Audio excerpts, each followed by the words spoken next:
हरिओम। आप सभी आध्यात्मिक क्षेत्र में गहरी रुचि रखने वाले साधकों का ज़ैन योगा प्राथमिक कोर्स के तहत व्याख्यान क्रमांक 3 में मैं डॉक्टर रामनानी हार्दिक स्वागत करता हूं। अब तक के जो 2 व्याख्यान हमने देखे हैं उसमें हमने स्टार्टिंग में समर्पण देखा कि किस प्रकार से डॉक्टर सैयर जी इस किताब को समर्पित करते हैं अपने गुरुओं के प्रति। उसके बाद हमने देखा कि जैसे जेम्स मैककार्टनी साहब ने प्रकथन यानी फॉरवर्ड दिया है इस किताब में। उसके बाद हमने प्रस्तावना देखी जिसमें डॉक्टर सैयर जी अपने जो उस्ताद हैं उनके साथ जो पहली मुलाकात उनकी हुई थी उसका डिटेल विवरण करते हैं 4.5 पेजों में अपनी किताब में, उसको हमने देख लिया। और उसके बाद हमने आखिरी व्याख्यान में देखा कि लेखक की टिप्पणी के बारे में यानी ऑथर्स नोट, जिसमें हमको सैयर जी बताते हैं कि किस प्रकार से इस किताब को उन्होंने लिखा है भाग 1 और भाग 2 में, और भाग 1 में क्या दिया है, भाग 2 में क्या दिया है, अब तक हमने ये कवर किया है। तो आज हम इसके बाद जो आता है वो आता है इंडेक्स आता है, इस किताब का इंडेक्स, जिसमें आपको हमने तो अष्टांग योग जो हिंदी में किताब निकाला है उसमें भाग 1 की इंडेक्स अलग कर दी है और भाग 2 की इंडेक्स अलग कर दी है। तो अगर आप हिंदी किताब रेफ़र करते हो तो इंडेक्स आता है जिसमें आप देख सकेंगे कि उसमें 17 अध्याय हैं भाग 1 में, लेकिन 17 अध्यायों से पहले यानी 17 चैप्टर्स से पहले एक अलग से इंट्रोडक्शन का चैप्टर है जिसको कहते हैं विषय परिचय। तो आज हम विषय परिचय से शुरुआत करेंगे। इंट्रोडक्शन जैसे मैंने आपको कल भी बताया था कि अगर इंट्रोडक्शन इस किताब का छोड़ दिया तो आगे जाके जो चैप्टर्स हैं वो हमें कभी भी समझ में आने वाले नहीं हैं। तो ये जो भाग 1 का जो विषय रखा है डॉक्टर सैयर जी ने, भाग 1 का विषय अलग है, भाग 2 का विषय अलग है। तो उसका जो विषय रखा है वो रखा है व्यावहारिक जीवन के लिए आध्यात्मिक ज्ञान का उपयोग, कि किस प्रकार से हमारा जो व्यवहार में हम जीवन जीते हैं, जो प्रैक्टिकल लाइफ हम जी रहे हैं, उसमें आध्यात्मिक ज्ञान यानी स्पिरिचुअल नॉलेज का क्या उपयोग हो सकता है, वो उन्होंने इसका विषय रखा है। और इसके बाद इंट्रोडक्शन का जो विषय रखा है, विषय परिचय का जो मूल विषय है वो ये है कि आध्यात्मिक सफलता के नियम, कि आपको आध्यात्मिक क्षेत्र में अगर सफल होना है तो उसके लिए कुछ नियम हैं, कुछ नियमावली है, वो अगर आप समझ लोगे तो आप आराम से इस आध्यात्मिक क्षेत्र में सफल हो पाओगे। तो उसी का हम आज शुरुआत यहाँ पे करेंगे। तो पहले ही जो पैराग्राफ में डॉक्टर सैयर जी बताते हैं कि ज़ैन योगा क्या है क्या, ज़ैन योगा है क्या। तो वो बता रहे हैं कि इन पुष्टों में बताए गए अभ्यासों की सहायता से कोई भी मनुष्य केवल कुछ ही वर्षों में विकास की एक ऐसी उन्नत अवस्था को प्राप्त कर सकता है जिस अवस्था तक पहुंचने के लिए अभी मानव जाति को इस धीमी सर्पिल गति से चलने वाले क्रमिक विकास से विकसित होने में असंख्य जन्म लगेंगे। यानी जो अभ्यास इस किताबों में बताए, इन पुष्टों में बताए हैं, यानी सिर्फ इंट्रोडक्शन में या इंट्रोडक्शन के बाद जो 17 चैप्टर आने वाले हैं, इन पेजेस में जो अभ्यासों का विवरण करने वाले हैं डॉक्टर पीजे सैयर जी इस किताब में, उसकी सहायता कोई भी मनुष्य, एक आम आदमी, ऐसा नहीं है कोई बहुत आध्यात्मिक क्षेत्र में कोई प्रगत आदमी हो उसी के लिए ये है, नहीं, एक आम आदमी अगर उसका रियली अभ्यास करता है तो विकास की एक ऐसी उन्नत अवस्था तक वो पहुंच सकता है जिस अवस्था को प्राप्त करने के लिए एक आम आदमी को इस धीमी सर्पिल गति से चलने वाले क्रमिक विकास से, इसका मतलब क्या है कि डॉक्टर पीजे सैयर जी के अनुसार ये जो पूरा ब्रह्मांड है ना हमारा, ये धीमी धीमी गति से क्या है, धीमी सर्पिल, स्लो स्पाइरल मूवमेंट। धीमी सर्पिल का मतलब है स्लो स्पाइरल मूवमेंट से आगे बढ़ रहा है। कहाँ से बढ़ रहा है? अंधेरे से रोशनी की तरफ बढ़ रहा है ना। असतो माँ सदगमया तमसो माँ ज्योतिर्गमया, वो प्रार्थना आपने सुनी होगी। तो तमस से हम ज्योतिर की तरफ, यानी अंधेरे से ये पूरा ब्रह्मांड प्रगत हो रहा है, धीमी धीमी उसका क्रमिक विकास, उसको बोलते हैं इवोल्यूशन।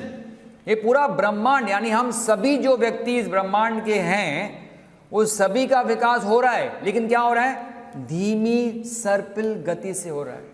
और अगर ऐसा हम लोग अगर रुकेंगे तो हमें विकसित होने में करोड़ों जन्म लगेंगे।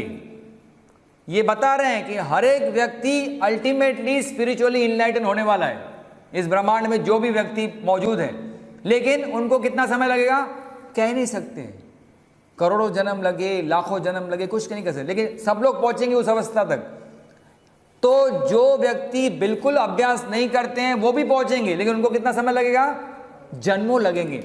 लेकिन जो इस पुष्टों में यानी इन पन्नों में जो अभ्यास बताया गया है, जो विधियां बताई गई है, अगर उसको आदमी बहुत ही अच्छी तरह से, है ना, बिल्कुल श्रद्धा से पढ़ता है और पढ़ने के बाद समझ के उसको अपनी जिंदगी में अपनाता है, तो कुछ ही वर्षों में या कुछ ही जन्मों में वो उस उन्नत अवस्था तक पहुंच सकता है।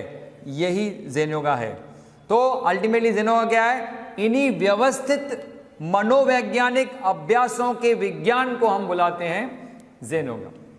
यानी ये जो व्यवस्थित है, बहुत ही सिस्टमैटिक है, और क्या है, मनोवैज्ञानिक यानी साइकोलॉजिकल, है ना, अभ्यासों को के विज्ञान को, यानी जैसे मैंने बताया ये बहुत ही साइंटिफिक है, ये विज्ञान है, एक छोटी मोटी बात नहीं है। ये डॉक्टर पीजे सहर जी ने बहुत ही उसके ऊपर रिसर्च किया है और अल्टीमेटली वैज्ञानिक रूप से हमें ये अभ्यासक्रम बता रहे हैं। तो इसी सिस्टमैटिक साइकोलॉजिकल अभ्यासों को, प्रैक्टिसेस को क्या कहते हैं हम लोग, प्रैक्टिसेस के विज्ञान को हम कहते हैं ज़ेन योगा। आगे बढ़ाते हैं। मस्तिष्क अभी ज़ेन योगा का मुख्य उद्देश्य बता रहे हैं कि अभी तक तो बताया ज़ेन योगा क्या है, अब दूसरे पैराग्राफ में बताते हैं कि ज़ेन योगा का मुख्य उद्देश्य क्या है।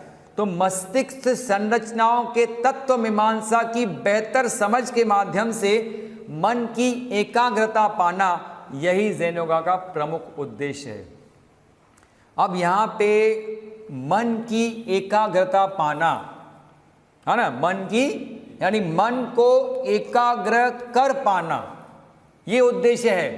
लेकिन वो कैसे होगा, जब हम ये जो मन जिससे जुड़ा हुआ है बहुत ही नज़दीक से, वो डॉक्टर पीजे सहर जी के अनुसार ये मन आपकी मस्तिष्क यानी ये जो भौतिक मस्तिष्क है, जिसको कहते हैं ब्रेन, जिसको कहते हैं दिमाग, तो ये जो मन आपका दिमाग से गहरे रूप से क्या हुआ है, जुड़ा हुआ है। तो अगर मन को आपको क्या करना है, स्थिरता लानी है, बरोबर है, ये मुख्य उद्देश्य है। लेकिन कैसे, जब आप मस्तिष्क के एनाटॉमी और फिजियोलॉजी को समझोगे।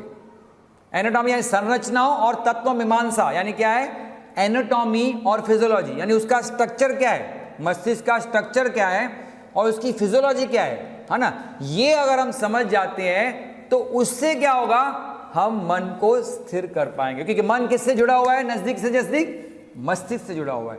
तो मस्तिष्क की संरचनाओं और तत्व मीमांसा की गहरी समझ जब होगी, उससे हम क्या कर पाएंगे, मन को स्थिरता ला पाना, यही ज़ेन योगा का प्रमुख उद्देश्य है। तो आरंभ करने के लिए अब कहाँ से तो आरंभ करना पड़ेगा ना, शुरुआत तो कहाँ से करनी पड़ेगी।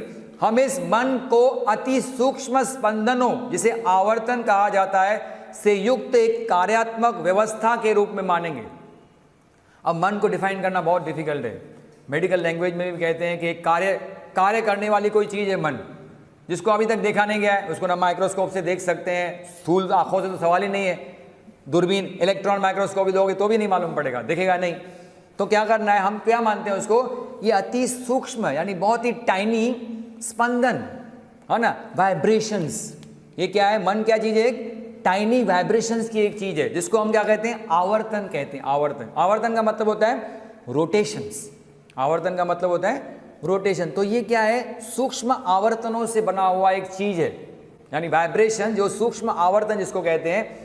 अब आवर्तन क्यों कहा गया है, क्योंकि देखो हम बैठे रहते हैं, मन में एक विचार आया, आता है कि नहीं आता है, फिर दूसरा विचार आया, फिर तीसरा विचार आया, फिर चौथा विचार वही आया जो पहला आया था। तो ऐसा रोटेशन में हमारे पास विचार आते रहते हैं, एक आता है, दो आता है, तीन, फिर चौथा जो विचार आया वो पहला वाला सेम विचार वापस आ गया। तो ये शायद रोटेशन में विचार आते होंगे, इसलिए उसको कहते हैं आवर्तन यानी रोटेशन। तो एक कार्यात्मक व्यवस्था के रूप में उसको मानेंगे, जिसे हम सुविधा के लिए विभाजित करते हैं 4 खंडों में। ऐसा मन कहाँ पे विभाजित है नहीं, लेकिन देखो हमारे गुरुजी भी कहते हैं कि किसी भी बड़ी चीज़ को, मन तो बड़ी चीज़ है ना भाई, छोटी चीज़ तो नहीं है, दिखने में वाली छोटी है लेकिन है तो विशाल, उसकी हम अनुभव तो कर सकते हैं कितनी विशाल वो चीज़ है, उसी के ऊपर सब कुछ निर्भर करता है हमारी ज़िंदगी।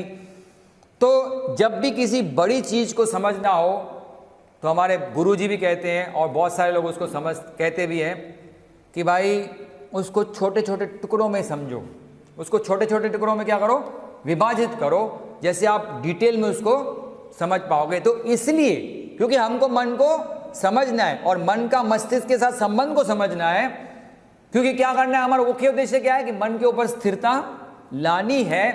इसलिए क्या कर रहे हैं, हम मन को अपनी सुविधा के अनुसार 4 खंडों में क्या कर रहे हैं, उसको विभाजित करते हैं। और वो 4 खंड हैं इस प्रकार से। अब यहाँ पे ट्रायंगल फॉर्म में आपको दिखाया गया है, इसका मतलब ये नहीं कि आपका मन ट्रायंगल फॉर्म में है, बिल्कुल नहीं। ये एक प्रतीक है जो डॉक्टर आशीष शुक्ला जी ने बनाया है खास मन को समझाने के लिए। देखिए ये किताब में भी दिया नहीं है, लेकिन किताब में आपको बुकमार्क मिलेगा हिंदी किताब में, जिसमें यही स्ट्रक्चर हमने बना के दिया है। तो इसका मतलब क्या है कि 4 खंड कौन से हैं, जिसको कहते हैं 4 sections of mind. 4 sections of mind. Section 1 जिसको कहते हैं खंड 1 या विभाग 1 भी कह सकते हैं। सेक्शन 2 जिसको कहते हैं खंड 2। सेक्शन 3 जिसको कहते हैं खंड 3 और सेक्शन 4 जिसको कहते हैं खंड 4। इस प्रकार से उसको विभाजित किया गया है। अब जो खंड 1 है, जो सेक्शन 1 है, वो कहाँ पे स्थित है, वो आपके जो भौतिक मस्तिष्क है उससे सबसे नजदीक का जो मन का खंड है वो है खंड 1। यानी भौतिक मस्तिष्क से बहुत ही नजदीक से वो क्या है, जुड़ा हुआ है। यानी ब्रेन से कौन सा सेक्शन जुड़ा हुआ है, आपका सेक्शन 1। और जो सेक्शन 4 है, जो सेक्शन 4 है उसको हम मानते हैं, ये तो कैसे अक्षर इस्तेमाल करते हैं डॉक्टर सहज जी, कि उसको हम मानते हैं कि वो आत्मा के बहुत ही नजदीक है। सेक्शन 4 या तो खंड 4, खंड 4 आत्मा के नजदीक है, हम मानते हैं, लेकिन खंड 1 को मानते नहीं है। वो है किसके साथ जुड़ा हुआ, आपके भौतिक मस्तिष्क के साथ जुड़ा हुआ है। अब इन दोनों के बीच में क्या बचते हैं, खंड 3 और खंड 2। ठीक है, तो इस प्रकार से इतना समझ में आ रही है बात। तो खंड 3 जो है, अब खंड 4 है आत्मा का स्थान, वो तो बहुत दूर की बात है। और उसके बाद खंड 3 जो है वो क्या है, सिद्धियों का स्थान है, सिद्धियों का स्थान। कल आपको यानी इससे पहले के व्याख्यान में आपको मैंने बताया था कि डॉक्टर सहज जी के मन में जो भी चल रहा था वो उनके गुरु को पहले से ही प्रश्न मालूम पड़ रहे थे।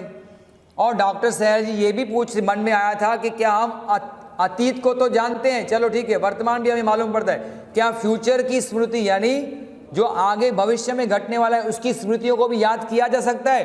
तो उसका उत्तर देने ही वाले थे कि वहाँ पे उनकी बातचीत रुकती है, लेकिन उसका मतलब है कि हाँ, तो ये जो फ्यूचर का ज्ञान हमें हासिल होता है ये हमारे मस्तिष्क यानी ब्रेन के माइंड के अंदर पहले से ही वो मेमोरी स्टोर्ड है, लेकिन हमें उसकी यादगिरी है नहीं।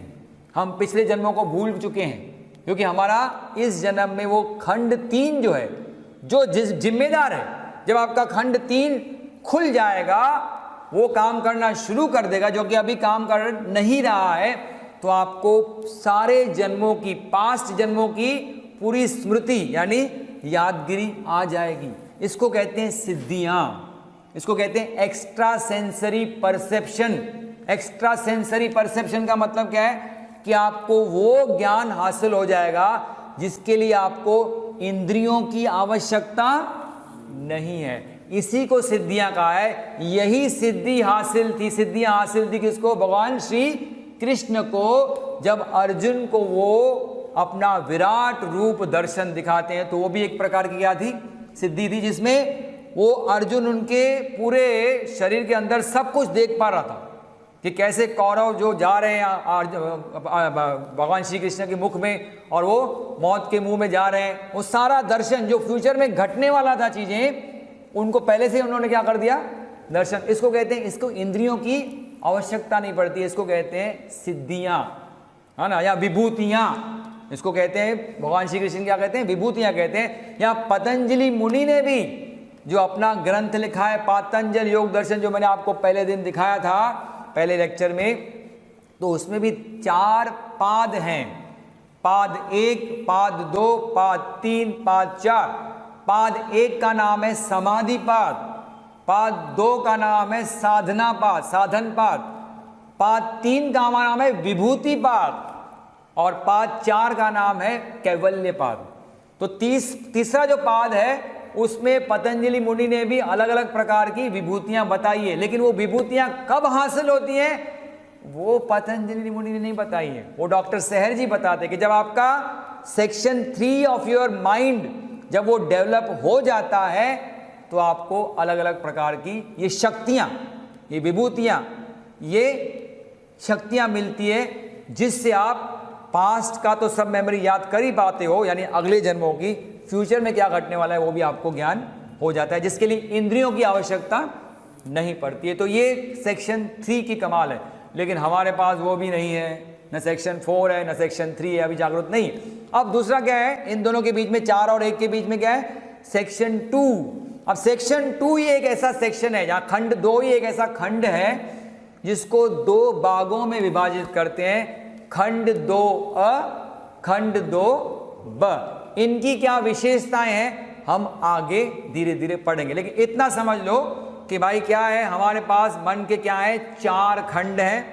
पहला खंड जिसको कहते हैं जागृत मन, जो हम सब में अभी अवेलेबल है, हमारे सब के पास है, और वो किससे जुड़ा हुआ है, आपके भौतिक मस्तिष्क से जुड़ा हुआ है। दूसरा खंड के 2 भाग हैं, 2 अ 2 ब, ठीक है, वो हम देखेंगे। तीसरा खंड है जो आपको सिद्धियां प्राप्त करने में मदद करता है, लेकिन अभी वो सुप्त है। और चौथा खंड है जो कि आत्मा के नजदीक है। इस प्रकार से 4 खंड यहाँ पे क्लियर होते हैं, तो हम आगे बढ़ते हैं। अब हम क्या करेंगे, मैंने आपको जैसे बताया कि खंड 2 के क्या हैं, 2 भाग हैं, खंड 2 अ और खंड 2 ब। तो पहले देखते हैं खंड 2 अ क्या है। तो खंड 2 का उपखंड अ शरीर के या बल्कि मस्तिष्क के जटिल सक्रिय तंत्र, जिसको कहते हैं शॉर्ट फॉर्म में RAS, संक्षेप में कहते हैं उसको, लेकिन RAS का फुल काम क्या है, reticulo activating system, reticular activating system, reticular activating system, जिसको संक्षेप में क्या कहते हैं, RAS से बहुत करीब से जुड़ा होता है, जो मस्तिष्क स्तंभ के शंकावर, है ना, शंक्वाकार तंत्रिकाओं के चक्रव्यूह में स्थित है। तो ये जो खंड 2 अ है, ये भी हम सब में क्या है, जागृत है, ये हम सब में काम करता है और इसकी बहुत विशेष प्रॉपर्टीज है। ये है तो हम जिंदा हैं, ये नहीं रहेगा ना तो हमें जिंदा रहने में भी पॉसिबिलिटी नहीं होगी, वो आपको अभी समझेगा। लेकिन ये है कहाँ पे भाई, ये मस्तिष्क के एक ब्रेन स्टेम होता है, जो इस डायग्राम में आप देख सकते हैं कि किस प्रकार से स्थित है, कि ये आपका भौतिक मस्तिष्क है, ये क्या है, बड़ा ब्रेन आपका भौतिक मस्तिष्क है, यहाँ पे डायग्राम में देख सकते हैं आप। उसके बाद ये जुड़ा हुआ है, ये है ब्रेन स्टेम, जिसको कहते हैं ब्रेन स्टेम, ठीक है। अब आप देखेंगे कि यहाँ पे हमारा मेरुदंड है ना, ये क्या है, मेरुदंड है। मेरुदंड के उधर होता है स्पाइनल कॉर्ड, मेरुरज्जु जिसको कहते हैं, स्पाइनल कॉर्ड। अब ये स्पाइनल कॉर्ड से हमारे सारे शरीर की तंत्रिकाएं, जिसको कहते हैं नर्व्स, ये नर्व्स सारी कहाँ जाती हैं, स्पाइनल कॉर्ड में जाके जुड़ जाती हैं, और स्पाइनल कॉर्ड ऊपर जाता है और जाके यहाँ पे मस्तिष्क, यहाँ पे जो मस्तिष्क है, ये मस्तिष्क से एक ब्रेन स्टेम है यहाँ पे गर्दन में, और फिर यहाँ से वो स्पाइनल कॉर्ड यहाँ तक जाता है, जिसको आपको मालूम है 4 भाग हैं हमारे स्पाइनल कॉलम के, जिसमें वर्टिबल कॉलम जिसको कहते हैं, उसके वर्टिबल कॉलम के 4 पार्ट्स है, एक सर्वाइकल, एक थोरैसिक, है ना, एक लंबर और एक सैक्रम। तो इस प्रकार से ये जो स्पाइनल कॉर्ड है वो इस क्या रहता है, मस्तिष्क के बैकबोन के बीच में जो खाल रहता है उसमें स्थित होता है, और ये जाके ब्रेन से जुड़ जाता है। तो वो जुड़ने वाली जो कड़ी है उसको कहते हैं ब्रेन स्टेम, और ब्रेन स्टेम में ही उसकी आकृति क्या है, शंक्वाकार, शंख के माफिक आकृति है, और वहीं पे एक सिस्टम जिसको कहते हैं रेटिकुलर एक्टिवेटिंग सिस्टम, जिसको संक्षेप में क्या कहते हैं भाई, RAS, वो स्थित है और मस्तिष्क का खंड 2A यानी ये रेटिकुलर एक्टिवेटिंग सिस्टम। तो इसका कार्य क्या होता है कि जो भी यहां से हम लोग को संवेदनाएं जाती है शरीर की, वो स्पाइनल कॉर्ड से होकर ऊपर जाती है, ब्रेन की तरफ जाती है, लेकिन उसको इससे गुजरना पड़ता है। किससे? रेटिकुलर एक्टिवेटिंग सिस्टम से गुजरना पड़ता है, तब जाके वो ब्रेन में जाता है। और फिर ब्रेन से हमारे क्या आते हैं? निर्णय बनते हैं। भाई क्या संवेदनाएं, उसके हिसाब से हम निर्णय बनता है और उसके हिसाब से हम प्रतिक्रिया करते हैं। तो इस प्रकार से ये सारे आवेग जो आते हैं बाहर से, जिसको कहते हैं स्टिमुलस इंपल्सेस, वो जाते हैं स्पाइनल कॉर्ड से, लेकिन गुजरना कहां से पड़ता है उनको? इस खंड 2A को, जिसको शॉर्ट में क्या कहते हैं भाई? Reticular activating system. इतना समझा? अब आगे बढ़ते हैं। तो उपखंड A भौतिक शरीर से आने वाली जानकारी के प्रवाह का अवरोधन करता है, बीच में रोकना, इससे पहले कि ये आवेगों की जानकारी थैलामस में प्रवेश कर सके। आगे के वितरण के लिए कॉर्टेक्स में स्थित निर्णय निर्माण कोशिकाओं के क्षेत्र में, यानी ये जो RAS है, इसका कनेक्शन किसके साथ है? यहाँ पे देख सकते हैं आप, इस डायग्राम में देखिए कि किस प्रकार से ये RAS है, यहाँ पे RAS है, ये आपका क्या है? Reticular activating system. ठीक है, तो ये इसका कनेक्शन किसके साथ है? ये भाग जो है यहाँ पे देख सकते हैं आप ब्लू में, ये है आपका थैलेमस। ठीक है, ये भी क्या है? एक मस्तिष्क का ही हिस्सा है, मस्तिष्क का ही पार्ट है, लेकिन यहां से उसका कनेक्शन है। तो पहले जो भी आवेग बाहर से आते हैं, जैसे मैंने आपको बताया, स्पाइनल कॉर्ड से, मेरुरज्जु से जाके ब्रेन में जाएंगे, लेकिन रेटिकुलर एक्टिवेटिंग सिस्टम से पास होना पड़ेगा। उसके बाद ये थैलामस में जाते हैं, फिर उनको भेजा जाता है कॉर्टेक्स में, यानी ब्रेन में, मस्तिष्क में, उसका निर्णय लेने के लिए कि कौन से प्रकार का आवेग आया है। जैसे आप समझो, एक एग्जाम्पल, आप एक मोमबत्ती है, एक जलती हुई मोमबत्ती है, उसके ऊपर आप आपके हाथ को रखते हैं ऐसा, तो क्या होगा? यहां से त्वचा क्या है? एक पंच ज्ञानेंद्रिय है, आपको मालूम है। तो पंच ज्ञानेंद्रिय के माध्यम से ये जाएगा स्टिमुलस कहां पे? आपके बैकबोन में स्थित स्पाइनल कॉर्ड में, फिर स्पाइनल कॉर्ड से ऊपर जाएगा रेटिकुलर एक्टिवेटिंग सिस्टम में, वहां से थैलामस में जाएगा, फिर कहां जाएगा? वो आपके ब्रेन में, और ब्रेन वहां पे डिसीजन लेगा क्या कि ये किस प्रकार की संवेदना है। अरे ये तो गर्म है, तो इमीडिएटली हम क्या करते हैं? प्रतिक्रिया, हाथ को हटा देते हैं। तो ये होता तो फ्रैक्शन ऑफ सेकंड में, तो ये फ्रैक्शन ऑफ मिली सेकंड्स क्या माइक्रो सेकंड में हो जाता है, लेकिन तुरंत जाता है ऊपर, तुरंत डिसीजन आता है और हम अपने हाथ को क्या कर देते हैं? हटा देते हैं। लेकिन जाता कहां से है? ये रेटिकुलर एक्टिवेटिंग सिस्टम से ऊपर जाता है थैलामस में, और फिर जाता है कॉर्टेक्स में, और फिर वहां से डिसीजन होकर हम लोग एक्शन करते हैं। इसका संबंध थैलामस से तो है ही, लेकिन एक छोटा सा ग्रंथि यहां पे देख सकते हैं, जिसको कहते हैं हाइपोथैलामस। कभी कभी ये जानकारी क्या करता है? वो ब्रेन को कितनी तकलीफ देने का भाई, बार बार कितना उसको तकलीफ देने का। उसको बहुत सारे काम होते हैं, बड़े ब्रेन को बहुत सारे काम करने पड़ते हैं, तो उसको आराम देने के लिए कभी कभी क्या करता है? ये जानकारी हाइपोथैलेमस को भेज देता है, और वहीं से डिसीजन लेके हम लोग अपनी प्रतिक्रिया कर देते हैं, जिससे ब्रेन को क्या मिले? आराम मिल पाए। इस प्रकार से, इसलिए यह एक स्थिति में होता है संशोधित करने, मंद करने अथवा अधिक सुस्पष्ट करने, यानी तेज करने में अलग अलग संदेश आवेगों को, जिससे कि वो चुनता है। तो ये डिसाइड करता है कौन? रेटिकुलर एक्टिवेटिंग, यानी ये टोल नाका है, टोल नाका, कि किस गाड़ी को आगे छोड़ना है। बड़े बड़े आप राष्ट्रपति भवन में जाओ तो ऐसा बैठे रहते हैं ना चौकीदार, किसको अंदर छोड़ना है, किसको नहीं। यहाँ जो बहुत इंपॉर्टेंट व्यक्ति है उसको छोड़ना है, तो बहुत इंपॉर्टेंट आदेश होगा ना, उसको छोड़ेगा ऊपर, बाकी बोलेगा तो इधर से ही निपटा लेते तेरे को, है ना, ऊपर नहीं जाने दे। तो एक टोल नाके के जैसा ये, किसको भेजना है, किसको कम भेजना है, किसको ज़्यादा करके भेजना है, वो सब ये रेटिकुलर एक्टिव सिस्टम यानी खंड 2 ही काम करता है। क्योंकि इसके हाइपोथैलेमस के साथ अधिक तंत्रिकीय संबंध होते हैं। यह शारीरिक विकारों जैसे अपचन, दांत दर्द की रिपोर्ट को प्रसारित कर सकता है सीधे हाइपोथैलेमस को, बिना चेतन मन के विमर्श किए। जैसे मैंने कहा ना आपको कि इसका हाइपोथैलेमस के साथ, थैलेमस के साथ तो कनेक्शन है ही। अब यहाँ पे देखो, ये जो साइंटिफिक नॉलेज है, थोड़ा मेडिकल नॉलेज है, तो ध्यान देना पड़ेगा यहाँ पे, बिकॉज मैंने आपको बताया कि ये बहुत ही वैज्ञानिक किताब है, तो हर एक चीज़ वो वैज्ञानिक रूप से बताएंगे। तो थैलेमस के साथ कनेक्शन है, उसके साथ ब्रेन से जुड़ा हुआ है, लेकिन हाइपोथैलेमस के साथ भी कनेक्शन है। इसलिए कभी कभी आपके शरीर में कुछ होता है, अपचन हो जाता है, दांत दर्द होता है, तो उसकी जानकारी सीधा ब्रेन को न देते हुए हाइपोथैलेमस से ही उसको जानकारी लेके अपने आप वो उसको समझ में आ जाती है बात के दांत दर्द हो रहा है, ब्रेन को ज़्यादा तकलीफ नहीं देते हुए। आगे या यहाँ पे देखो ये हाइपोथैलेमस दिखा है। हाइपोथैलेमस के बारे में बता दूं कि हाइपोथैलेमस का नियंत्रण पूरे हमारे जो अंतस्रावी ग्रंथियां हैं, अलग पिट्यूटरी ग्लैंड, पैंक्रियास ग्लैंड, उनके ऊपर नियंत्रण हाइपोथैलेमस का होता है। इसलिए वो हार्मोन्स रिलीज करता है हाइपोथैलेमस हमारे शरीर में, जिससे हमारा पूरा शरीर नियंत्रित होता है। तो डायरेक्ट जानकारी ये हाइपोथैलेमस को भी देके शरीर को नियंत्रण करता है। हमारे शरीर की सभी अचेतन शारीरिक गतिविधियां जैसे पाचन, श्वसन इसी उपखंड अ के दायरे में आती है, उपखंड अ में ही आती हैं सब।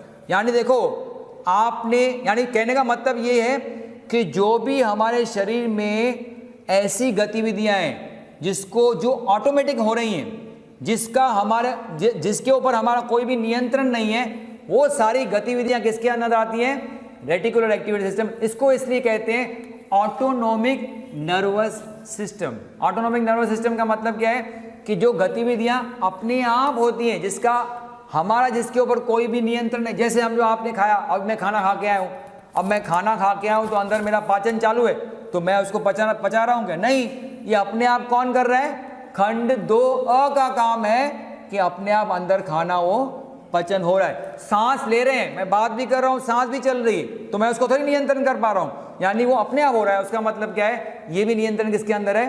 खंड 2A के। इसलिए हम इसके हमारे पेट में चल रहे लगातार व जटिल पाचन क्रिया के संचालन के कार्य से अनजान रहते हैं। अंदर जो होता है ना, पेट में सारी क्रियाएं हो रही है, हम उसके प्रति अनजान है, अपने आप हो रही है, हमको कहाँ मालूम पड़ रहा है कि कैसे पाचन हो रहा है? इसलिए क्योंकि ये काम अपने आप ये बेचारा करते रहता है, कम से कम जब तक कुछ गलत ना हो जाए। हाँ, उल्टा सुल्टा खा लिया, गैसेस बढ़ गई, तो फिर आपको तकलीफ होने लगती है, फिर आपको मालूम पड़ता है कि पेट दर्द अब हो रहा है, नहीं तो इसके बारे में जानकारी होती नहीं है। फिर हम अंतर्निहित प्रयासों के बारे में जागरूक हो जाते हैं, क्योंकि हम इसके प्रति सचेत हो जाते हैं, और यही इसके प्रति सचेत होने को हम पेट दर्द बुलाते हैं। बिना उपखंड 2A के हमारा पूरा जीवन एक लंबा पेट दर्द होता। डॉक्टर सैर जी की तरह, अगर ये उपखंड 2A न होना तो हमारा पूरा जीवन हम पेट दर्द क्यों होता भाई? कि सारा दिन खाना अंदर डालो, ऑटोमेटिक ना हो तो क्या है, उसको निगलने के बाद नीचे धकेलो और उसको पाचन क्रिया करके खुद वॉलंटरी करो और उसको गुरुद्वार से निकालो। कितनी मेहनत करनी पड़ती सोचो। ये तो भगवान ने हमारा 2 खंड 2A बनाया है, जो अपने आप सारे कार्यों को नियंत्रित करता है, हमें कुछ भी उससे करना नहीं पड़ता है। ये है खंड 2A की प्रॉपर्टी जो हम सब में मौजूद है। अब हम खंड 2B के बारे में देखेंगे।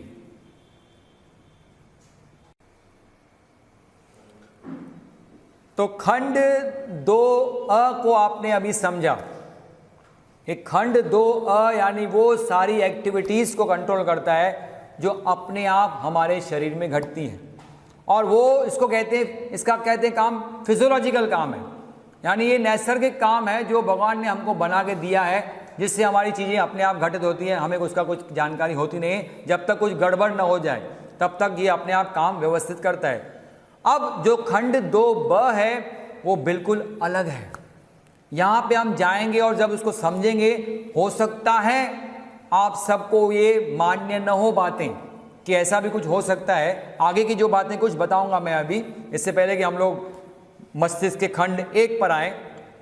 जैसे खंड 3 की बातें आपको मैंने बताई कि सिद्धियां हासिल होती है, इसके ऊपर लोगों को विश्वास नहीं आ सकता है कि ऐसा भी कभी हो सकता है कि आपको सभी जन्मों की जानकारी हो जाए। अरे हुआ क्या भाई, भगवान बुद्ध को था, उनको सारे पूर्व जन्मों की जानकारी थी, उनको फ्यूचर में क्या घटने वाला, उनको ये भी मालूम था कि किस दिन मैं वहाँ समाधि को उपलब्ध हो जाऊँगा, है ना। वो 3 महीने पहले ही घोषणा कर देते हैं कि भाई 3 महीने के बाद जो पूर्णिमा आएगी उसके सुबह को जब सूर्योदय होगा उस समय मैं अपने शरीर को त्याग। कैसे मालूम पड़ा? फ्यूचर के बारे में मालूम पड़ा ना, और कोई ज़्यादा दूर नहीं है, 2500 साल पहले की बात है ये। तो जब उनको मालूम पड़ा तो क्यों नहीं हमको मालूम पड़ा? उनका मस्तिष्क, उनका माइंड, उनका ब्रेन हमारे से कुछ अलग नहीं था, सेम था, लेकिन उन्होंने तपस्या करके उस अवस्था को हासिल किया था। हम अभी तक उसको हासिल नहीं कर पाए, इसलिए उसके ऊपर हम विश्वास करते नहीं है। तो खंड 2B क्या है? और ये बात ध्यान रखना कि खंड 2b भी 99.9% ऑफ ह्यूमैनिटी, मानव में, ये अभी तक क्या है, जागरूक नहीं है। इसी को तो जागरूक करना है, यही तो विद्या है जैन योगा की, जो आपको खंड 2b को जागरूक करने में मदद करेगी। और उसके वो ऐसा हिस्सा है आपके मन का जो हमें सक्षम बनाता है 3 चीजों के लिए। उसकी 3, अगर ये जागरूक हो गया खंड 2b, इन दोनों खंड 2a और खंड 2b को कहते हैं इंट्यूशन सेंटर, सहज ज्ञान, या ना पूर्वभास केंद्र, या तो सहज ज्ञान केंद्र, जो ऑटोमेटिकली जो फ्यूचर का ज्ञान, फ्यूचर में क्या घटनाएं घटने वाली है, वो इसकी प्रॉपर्टी है, किसकी, खंड 2b की। तो 3 मेन प्रॉपर्टीज क्या है इसकी, 3 मेन कार्य क्या है खंड 2b के। पहला है एकाग्रता करना, दूसरा है ध्यान करना, और तीसरा है उच्च खंडों से अंतर्ज्ञान प्राप्त करना। 3 चीजें हैं कि कंसंट्रेशन, एकाग्रता यानी क्या, कंसंट्रेशन, ध्यान यानी मेडिटेशन, और तीसरा है अंतर्ज्ञान यानी इंट्यूशन, फ्यूचर में क्या घटने वाला है। लेकिन वो कहां से हासिल करता है, खंड 3 और खंड 4 की सहायता से। लेकिन उसके लिए खंड 3 और खंड 4 पहले अभी खुले नहीं है, लेकिन पहले ये खोलना पड़ेगा, तब ये हमारी सहायता करेगा क्या, फ्यूचर के बारे में जानकारी हासिल करने का। लेकिन वो उच्च खंडों से उसको जानकारी मिलती है, और वो हमको हमारे खंड 1 यानी कॉन्शियस माइंड को वो जानकारी लाके देता है, जिससे हमारा बोध होता है कि ये चीजें आगे जाके घटने वाली है। तो 3 प्रॉपर्टीज है इसकी। असल में अभी ध्यान से सुनिए, ये खंड उपखंड, यह उपखंड 2b खंड 1 और खंड 2 के उपखंड 2a से इतना अलग है। यानी क्या है, ये उपखंड जो 2 है, 2b है, वो खंड 1 और खंड 2a से इतना विभिन्न है, अलग है, कि हमारा यह कहना उचित होगा कि खंड 1, खंड 2 के उपखंड 2a और खंड 4, 3 और 2b के बीच में एक चौड़ी खाई है। यानी ये तो 2b है, ये बिल्कुल अलग है, किससे, खंड 1 यानी सेक्शन 1 से और सेक्शन 2a से। हमारे पास क्या क्या है अभी, जागरूक क्या क्या है हमारे पास, खंड 1 और सेक्शन 2a हमारे पास है। लेकिन जो 2b है ना, इतना अलग है 2a से कि ये कहना उचित होगा कि 2b, 3 and 4 ये एक साइड रखो, और खंड 1 और खंड 2a ये एक साइड रखो। इन दोनों के बीच में ये समझो 2 महाद्वीप हैं। क्या है, महाद्वीप हैं। इन दोनों के बीच में क्या होता है, एक चौड़ी क्या है, खाई है, एक नाला है ना। यह खाई नदी की तरह बहने वाली 2 उपमहाद्वीपों को अलग करती है, जिसे जैन योगा में एक खास टर्म दिया गया है, एक खास उसको बताया गया है कि ये, इसका नाम ये है, वो क्या है, मानव रहित क्षेत्र, जिसको कहते हैं no man's land. No man's land का मतलब क्या है, मानव रहित क्षेत्र यानी क्या, वहां पे कोई मनुष्य रहता नहीं है ना। ये इंपॉर्टेंट चीज है, ये देख सकते हैं आप इस डायग्राम में कि ये आपका लेफ्ट साइड में समझो जो है वो खंड 1 और खंड 2a है, और जो राइट साइड में जो ये दिख रहा है आपको आइलैंड, वो क्या है, खंड 2b, खंड 3 और खंड 4 है। इसके बीच में क्या है, ये नदी बह रही है, ये जो नदी बह रही है, ये नदी को हम क्या कहेंगे, नो मैंस लैंड या तो मानव रहित क्षेत्र। अब ध्यान से सुनना, अब ये बात बहुत ही इंपॉर्टेंट चीज है, ये कॉन्सेप्ट दिमाग में आ गया ना तो बहुत सारे भटकाव हमारे खत्म हो जाएंगे। वो क्या है कि मन की एकाग्रता सही मायने में मानव रहित क्षेत्र के दूसरे छोर से आरंभ होती है, यानी खंड 2 के उपखंड ब और उसके आगे, यानी कॉन्सेंट्रेशन ऑफ माइंड।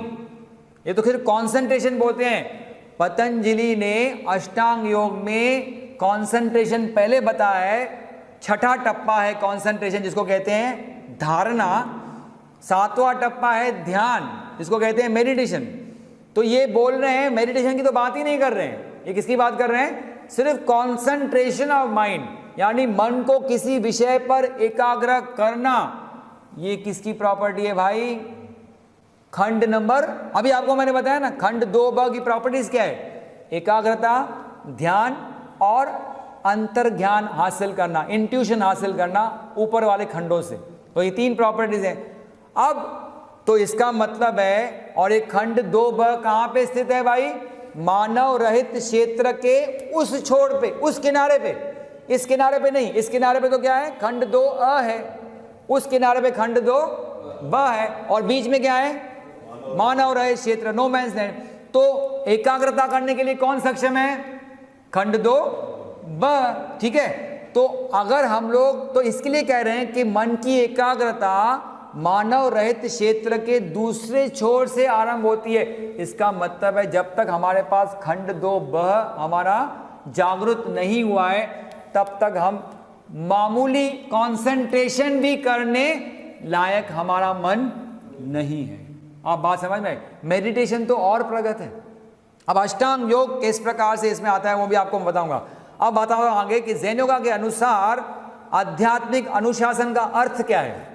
आध्यात्मिक अनुशासन का अर्थ क्या होता है? स्वेच्छा पूर्वक फिर भी उद्देश्य पूर्वक विकास खंड 1 का उस अवस्था तक जब तक हम सक्षम हो जाते हैं मानव रहित क्षेत्र को पार करने में खंड 2 के उपखंड ब तक, और इस प्रकार उच्चतर खंडों तक। आप समझ रहे बात कि आपको आध्यात्मिक अनुशासन, यानी आपके लिए जो अनुशासन यानी स्पिरिचुअलिटी का जो मेन जो उद्देश्य क्या है कि आपको ये मानव रहित क्षेत्र के पार करके खंड 2 को खोलना है ना। तो वहां तक जाने के लिए आपको किसी अवस्था तक पहुंचना पड़ेगा। वो मेन उद्देश्य है ज़ेन योगा में पहुंचना, उस अवस्था तक। उस अवस्था को ज़ेन योगा में उस अवस्था को ज़ेन योगा में जाना जाता है एक बहुत ही इंपॉर्टेंट टर्म से, जिसका नाम है महत्वपूर्ण निश्चित अवस्था, जिसको कहते हैं शॉर्ट में क्रिटिकल सर्टन स्टेज, या शॉर्ट में कहते हैं उसको CCS। ये बहुत ही इंपॉर्टेंट टर्म्स है, ये ज़ेन योगा के बहुत ही प्राथमिक टर्म्स है। इसको नहीं जानेंगे तो आगे कुछ समझ में आएगा ही नहीं। तो CCS का मतलब तो हमारा ज़ेन योगा में हमारा कार्य है उस महत्वपूर्ण निश्चित अवस्था तक पहुंचना। और वो कैसे होती है? अभी आपको जो मैंने बताया कि ये जो महाद्वीप है, यहाँ पे देखा आपने कि ये खंड 2a है और खंड 1 है, ठीक है, और यही हमारे पास है। यानी हमको खंड 1 को इतना ऊंचा बनाना है, इतना उसको हायर लेवल पे लेके जाना है। खंड 2a को हम अभी कंसीडर नहीं करते, बिकॉज आपको मैंने क्या बताया कि उसकी जो फंक्शन है वो ऑटोमेटिक होते हैं, हमारा उसके ऊपर कोई नियंत्रण नहीं है, तो उसके ऊपर तो हम नियंत्रण कर नहीं सकते हैं। तो हम किसके ऊपर नियंत्रण कर सकते हैं? खंड 1 के ऊपर हम नियंत्रण कर सकते हैं, है ना। तो वो खंड 1 को इतना प्रगत बनाना है कि जाके हम तैयार हो जाएं, जहां पे हम मानव रहित क्षेत्र को क्रॉस करने के लिए तैयारी हो जाए हमारी।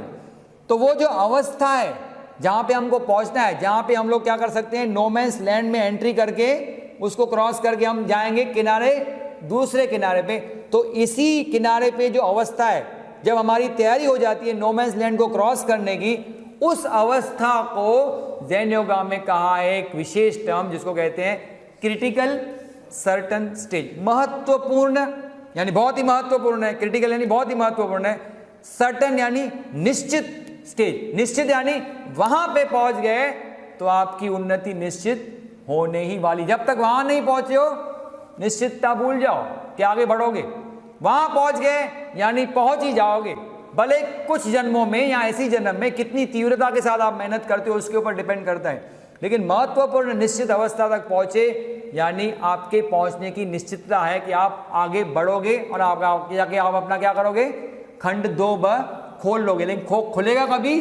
जब हम ये नो मैंस लैंड को क्रॉस करेंगे, और वो क्या है, मानव रहित क्षेत्र है, कोई मदद करने वाला नहीं है आपको। वो जो नदी है वो खुद को ही क्रॉस करनी पड़ेगी, तब आप जाके उस दूसरे जोन में जाओगे जहां पे आपका सेक्शन 2 भी खुल जाएगा। वहां से अब महत्वपूर्ण निश्चित अवस्था तक पहुंच गए समझो आप, तो वहां से आध्यात्मिक प्रगति अपने आप और प्रयासों रहित होती है। आध्यात्मिक प्रगति के लिए फिर क्या होता है, कुछ ज्यादा जोर झंकार नहीं करना, वहां तक पहुंचने के लिए बहुत मेहनत करनी पड़ेगी, बहुत मेहनत, लेकिन वहां तक पहुंच गए, उस चीज को छू लिया जिसको भगवान बुद्ध ने छू लिया जब वो पेड़ के नीचे बैठे थे और कहा था कि मैं तब तक नहीं उठूंगा जब तक मुझे वो आत्मज्ञान प्राप्त नहीं होता है, तब तक मैं इस अवस्था को छोड़ने वाला नहीं हूं। तो तब उनको संबोधि हासिल हुई थी। वो संबोधि हासिल करना यानी क्या, क्रिटिकल सर्टन स्टेज को वहां पे उन्होंने छुआ था। समझ में आई बात? तो वहां से क्या होता है, प्रयास यह करना है और यह नहीं करना से काफी मुक्त होकर, नहीं तो हमारी जिंदगी में द्वंद्वों में ही हमारी जिंदगी गुजर जाती है। ये करें ये ना करें, ये करें, क्योंकि हमारा मन बिल्कुल, जो हमारा माइंड नंबर 1 है ना, वो इतना अस्थिर है ना।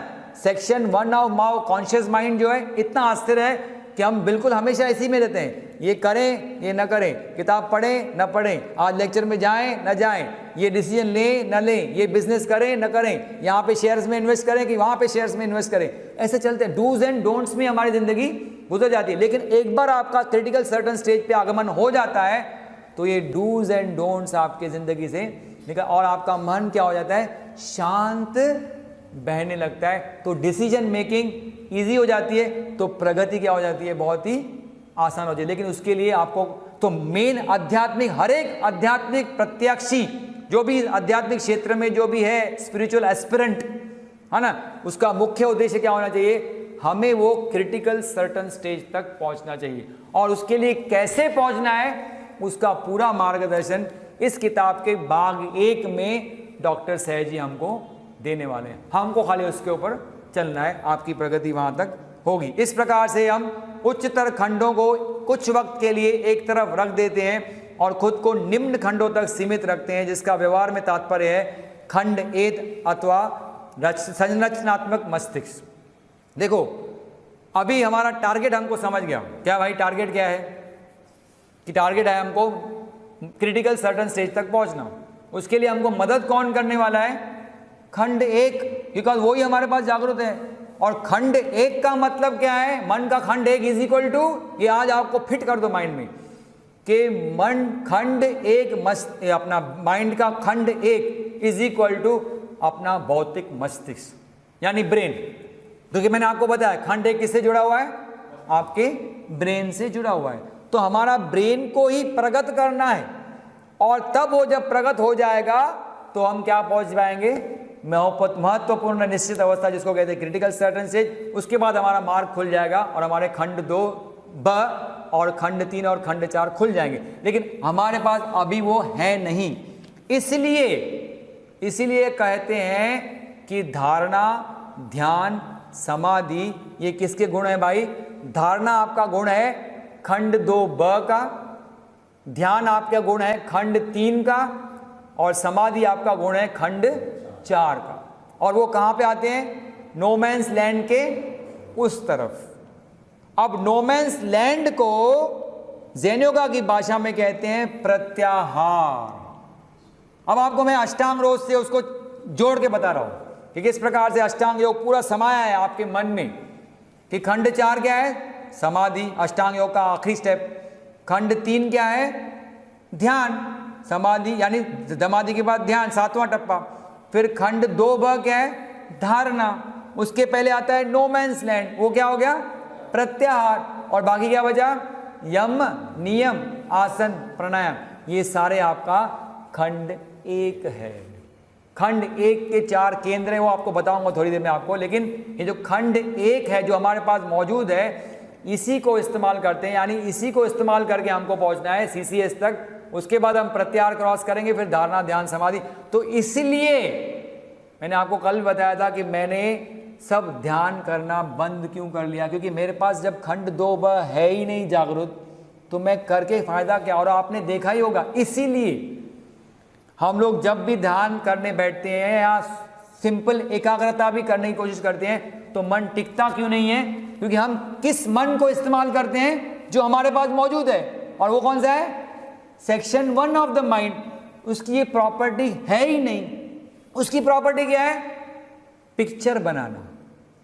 क्या बनाना, फोटो खींचना।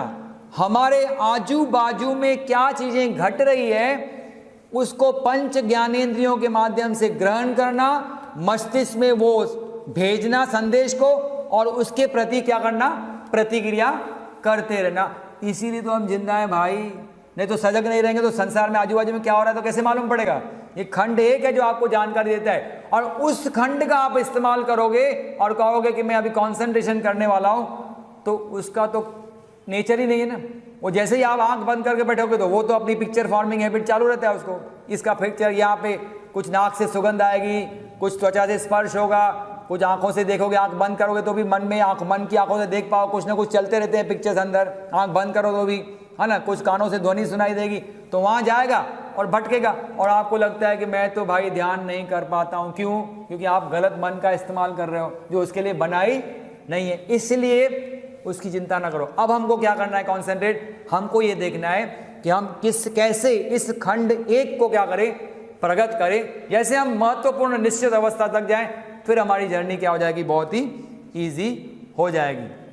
मन के सभी 4 खंड मस्तिष्क के महत्वपूर्ण स्थानों पर मौजूद मानसिक खंड संचालकों के माध्यम से एक पूर्ण इकाई के रूप में जुड़े हुए हैं। ये जो चारों खंड है ना, वो कुछ एक महत्वपूर्ण स्थानों पर क्या है, एक दूसरे से जुड़े हुए हैं, और इसको कहते हैं खंड संचालक। क्या कहते हैं? खंड, यानी सेक्शंस का जो संचालक होता है ना, जिसके हाथ में सब कुछ कंट्रोल रहता है, वो खंड संचालक हैं कुछ ऐसे जो इन 4 खंडों को आपस में क्या करते हैं, जोड़ के रखते हैं, और इन्हें ज़ेन योगा में केंद्र कह के बुलाते हैं हम लोग। क्या कहते हैं उसको? केंद्र। केंद्र का मतलब होता है सेंटर्स। तो खंड कितने पास है हमारे पास, कितने खंड हैं भाई? 4 खंड हैं। अब 4 खंडों को आपस में जोड़ के रखने वाले कुछ खंड संचालक हैं, जिसको क्या कहते हैं हम? सेंटर्स ऑफ द माइंड कहते हैं। और वो सेंटर्स कितने हैं? 7 सेंटर्स हैं जो इन 4 खंडों में विभाजित हैं, और ये चारों को क्या करते हैं, एक साथ जोड़ के रखने का काम करते हैं। ये सेंटर्स क्या है वो हम देखेंगे। तो 7 केंद्र जो होते हैं, जो मन के 4 खंडों में वितरित किए गए हैं, इन 7 में से प्रथम 4 केंद्र खंड 1 में ही मौजूद हैं। प्रथम 4 केंद्र आपके खंड 1 यानी सेक्शन 1, जिसको क्या कहते हैं? जागृत मन, जिसको कहते हैं चित्त भी कहते हैं। क्या कहते हैं उसको? योग की भाषा में क्या कहते हैं उसको? चित्त कहते हैं। तो चित्त या तो जागृत मन में पहले 4 सेंटर्स मौजूद हैं। उसके बाद क्या है, खंड 5वां जो केंद्र है वो खंड 2 में मौजूद है, दोनों उपखंडों को मिला के। अब मैंने आपको बताया ना, खंड 2 के क्या है, 2 पार्ट्स हैं, section 2A and section 2B। तो दोनों का एक ही केंद्र नाम दिया गया, जिसको कहते हैं हम 5th सेंटर। 2A 2B अलग अलग नहीं है, सेंटर एक ही बोलेंगे उसको, क्या? 5th centre. और खंड 3 में कौन सा सेंटर है भाई? 6th centre. और खंड 4 में है आपका 7th सेंटर। इस प्रकार से ये 4 खंडों में आपके 7 सेंटर जो खंड संचालक के रूप में काम करते हैं, और जो सारे खंडों को आपस में जोड़ के रखने का काम करते हैं। फिर से देख लें यहाँ पे किस प्रकार से ये सेंटर्स हैं। ये देखिए, खंड 1 में 4 सेंटर, जिसका नाम क्या रखा गया है? IESM, इंटेलिजेंस, इमोशनल, इमोटिविटी, इसको कहते हैं इमोटिविटी, सेंसो वाइटलिटी या तो S केंद्र, और M यानी मोबिलिटी केंद्र। ये 4 केंद्र हैं आपके सेक्शन 1 ऑफ योर माइंड। और फिर सेक्शन 2A और 2B, जिसको एक ही नाम दिया गया है, 5वां केंद्र, उसको क्या कहते हैं भाई? Intuition centre. क्या कहते हैं? पूर्वाभास केंद्र। और सेक्शन 3 में कौन सा है? 6ठा सेंटर, जिसको क्या कहते हैं? पैरामेंटल सेंटर, अति मस्तिष्क सेंटर। और 7वां जो केंद्र है वो कहाँ पे है भाई? 7वां सेंटर आपका सेक्शन 4 में, जिसको कहते हैं पारलौकिक केंद्र, ट्रांसेंडेंटल सेंटर। इस प्रकार ये 7 सेंटर होते हैं। ये 7 केंद्र होते हैं जो मन के 4 खंडों में वितरित, जैसे मैंने आपको बताया, वो किए गए हैं। उसके बाद बताते हैं आगे, इसे और अधिक खास बनाने के लिए ज़ेन योगा 7वें केंद्र को वरिष्ठ प्रबंध निदेशक कहता है। समझो आप एक व्यक्ति हैं जो एक संयुक्त स्टॉक एक्सचेंज कंपनी है। आप खुद को समझो कि क्या है? मैं एक संयुक्त स्टॉक एक्सचेंज कंपनी हूँ, है ना। स्टॉक कंपनी में क्या होता है? अलग अलग पोस्टिंग्स होती है ना। एक होता है सीनियर मैनेजिंग डायरेक्टर, एक होता है जूनियर मैनेजिंग डायरेक्टर, एक होता है जनरल मैनेजर, और उसके अंदर होते हैं 4 जो डिपार्टमेंटल हेड्स होते हैं, उसको कहते हैं 4 डिपार्टमेंटल हेड्स। तो ऐसा समझो तो इसलिए क्या इसको खास बनाने के लिए जो 7वां सेंटर है जो सबसे ऊपर है, जो किसके नजदीक है भाई 7वां सेंटर आपके, 4th सेक्शन किसके नजदीक है, आत्मा के, तो उसको कहते हैं सीनियर एमडी या तो वरिष्ठ प्रबंधक, प्रबंध निदेशक। और छठे सेंटर को क्या बोलते हैं, उसके नीचे है, तो सीनियर के नीचे आया तो क्या बोलेंगे उसको, जूनियर एमडी यानी जूनियर प्रबंध निदेशक। 5वां केंद्र जो है वो किसमें है, सेक्शन 2 में, अ ब को मिलाकर उसको क्या कहते हैं हम लोग, महाप्रबंधक यानी general manager. Senior MD, junior MD, फिर क्या है जनरल मैनेजर, महाप्रबंधक। और उसके बाद खंड 1 में 4 जो केंद्र होते हैं उसको कहते हैं विभागीय प्रमुख अथवा प्रभागीय निदेशक यानी डिपार्टमेंटल हेड्स। वो सब ऐसे ऑर्डर में आते हैं, senior MD, junior MD, general manager, फिर डिपार्टमेंटल हेड्स, इस प्रकार से भी हम बोल सकते हैं। उसके अलावा क्या है, और संजीदगी के साथ ये 7 केंद्र इस प्रकार से हैं। पहला जो केंद्र है, 4 केंद्र किसमें है भाई, आपके कॉन्शियस माइंड में यानी सेक्शन 1 में, उसको कहते हैं IESM, लेकिन उनका फुल फॉर्म क्या है, आई को कहते हैं अखंडता केंद्र या तो सत्वनिष्ठ केंद्र या तो इसको कहते हैं सत्व केंद्र। आई को क्या कहते हैं भाई, सत्व केंद्र। ई को क्या कहते हैं, भावनात्मक केंद्र यानी इमोशनल केंद्र, इसको कहते हैं रजस केंद्र। फिर एस को क्या कहते हैं, संवेदनशीलता केंद्र, जिसको कहते हैं तमस केंद्र। और एम को क्या कहते हैं, गतिशीलता केंद्र या तो उसको कहते हैं मनस केंद्र। ये सभी किसमें स्थित होते हैं भाई, IESM किसमें स्थित होते हैं, ये आपके मन के सेक्शन 1 या तो खंड 1 में मौजूद होते हैं, लेकिन उनका फुल फॉर्म इस प्रकार से। फिर उसके बाद क्या है, अंतर प्रज्ञा केंद्र, इसको कहते हैं इंट्यूशन सेंटर, पूर्वभास केंद्र। वो कहां पे स्थित है भाई, सेक्शन 2 में, और भले उसको 2A बोलो 2B, दोनों कंबाइंड में क्या है वो आपका इंट्यूशन सेंटर मौजूद है। उसके बाद कहते हैं, आपको मैंने बताया सेक्शन 3 में क्या है, छठा केंद्र जिसको कहते हैं अति मस्तिष्क केंद्र या तो पैरामेंटल केंद्र। और 7वां जो केंद्र है वो सेक्शन 4 में मौजूद है, जिसको क्या कहते हैं, भावातीत पारलौकिक या तो ट्रांसेंडेंटल सेंटर। कंफ्यूजन ठीक है, कोई कंफ्यूजन नहीं है इसमें, आप पूरी तरह से समझ गए, बिकॉज ये समझना बहुत ही इंपॉर्टेंट है। अब आगे बढ़ेंगे, अब आगे क्या बढ़ेंगे, अब मन के खंड 1 के 4 केंद्र जैसे मैंने आपको बताया IESM, उसके बारे में अभी आपको मैंने डिटेल में बताया। अब इसके बाद क्या है, इसको कहते हैं IESM, लेकिन ये मौजूद कहाँ होते हैं, ये मौजूद होते हैं आपके, मैंने कैसे बताया आपको कि खंड 1 किससे जुड़ा हुआ है, आपके मस्तिष्क से जुड़ा हुआ है। तो मस्तिष्क में अगर आप देखेंगे हमारा मस्तिष्क, तो मस्तिष्क में क्या होता है, एक फ्रंटल लोब होता है, एक ऑक्सीपिटल लोब होता है और 2 पैराइटल लोब होते हैं, ऐसे साइड के लोब्स होते हैं ब्रेन में। तो जो फ्रंटल लोब है, जो फ्रंट का लोब है, यहाँ पे आप पिक्चर में देख सकते हैं, यहाँ पे कुछ हाइपोथेटिकल, जिसको कहते हैं हाइपोथेटिकल का मतलब क्या है कि जो आंखों से दिखाई न दे, जो हम कल्पना करते हैं, काल्पनिक स्पॉट।